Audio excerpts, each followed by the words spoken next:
Hey guys, so I think what I wanted to do today is just quickly run down um, how to change the oil inside of the shocks, and I have here the Traxxas Summit, and what I was noticing was while the Summit was really amazing, kind of over rocks or large obstacles and what have you, it had a lot of give.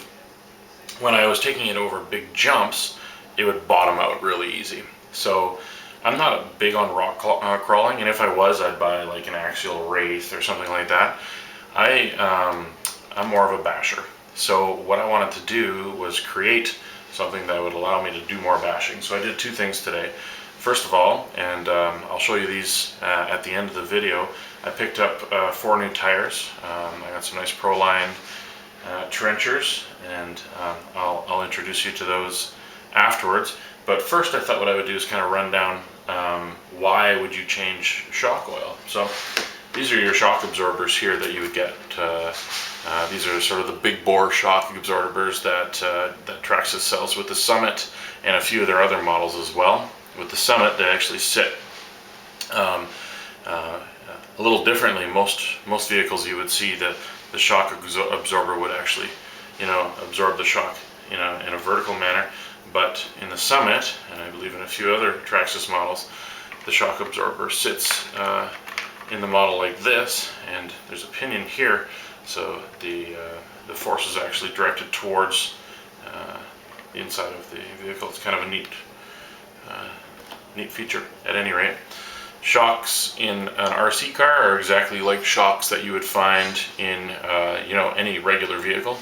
There is a spring, and the spring is what's going to reduce the amount of motion. But then if we had just a spring, the truck would be bouncing all over the place. So you need something that dampens, and that's what's inside. You'll see there's a push rod there, and inside there's silicone oil. And the oil, there's a piston in there, and the oil, working in conjunction with the piston, helps dampen and slow the speed down. And so then you have your shock absorber. So the first thing you got to do is take them all off. So that's what I've done, and it's really just as simple as they're attached at each end here. And you end up with 4 shock absorbers. Traxxas does a great thing. They include some really cool tools that are going to allow you to not have to use any of your own tools, because these are, at the end, these are plastic parts, and if you start using something like your needle nose pliers here to take them apart, you could easily damage. So it's good of them to include some tools like this here that'll allow you to take the shock absorber apart. So the first thing that we're going to do is you got to take the spring off. This here is just pressure mounted, so as you compress the spring, you'll see that this little piece here is going to come right off, and you're going to actually remove the spring as well. I've done that already with this particular shock, so you can see I've removed the spring. There are different springs that you can get as well, depending on how tense you want the spring to be. So there's that there's that piece right there. I think they call it the spring retainer, and there's the spring, and that leaves just the shock absorber here. There's the piston I was talking about, and inside there's that rod. You can see it just comes in and out. It's got quite a bit of pressure, but I think what they've put in there, the viscosity is about a 30, and the higher the viscosity, the slower that motion will be. Hence, hopefully, anyways, less bottoming out. So I went and picked up some 60. So we're going to see what 60 weight does, and we'll kind of go from there. Yeah. So first thing we do is, usually I would use like a garbage can for this, but I'm just going to dump it into my little bin here. We're going to take the cap off here.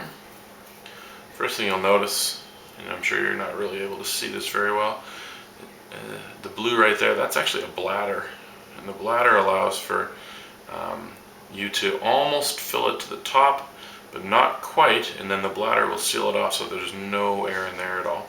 So there's the old oil, and we're going to go ahead and dump that out.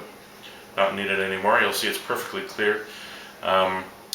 If the oil is old, or dirt got inside or whatever, it'll actually turn brown on you and a few other things. But this, honestly, I mean, this particular truck's only got maybe 25 or 30 hours on it, so you'll notice that the oil will just be as clear as the day that it was purchased.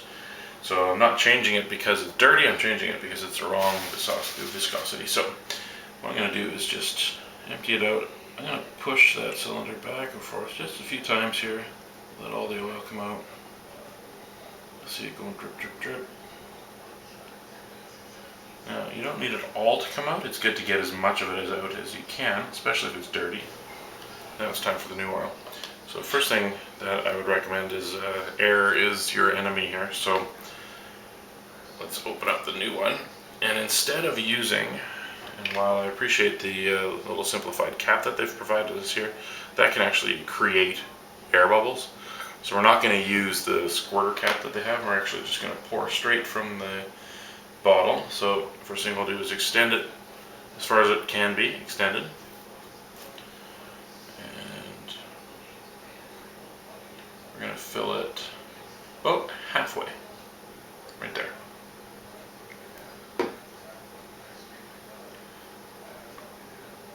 So I filled it about halfway, and then what I'm going to do is I'm going to push up the plunger a little bit here. And the trick is to push it up, but not past where the air is. We're just going to work the air bubbles out. So I can see a few floating up there. You can tell already that this is way stiffer than the original one. If you're looking at viscosity, this was twice as stiff, and yeah, I would agree that that's probably true. I'm going to probably just leave it for another minute or so here. So we're going to just about, not full, but just enough so that that bladder, which is going to seat just inside of it, and that way we don't leak out a whole ton of it. So I filled it almost to the top, just enough for the bladder. We'll go ahead and put the cap back on.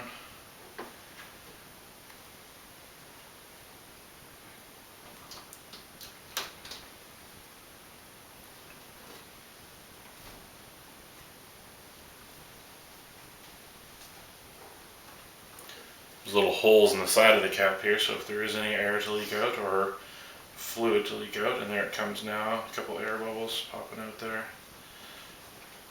There we go. Just like that.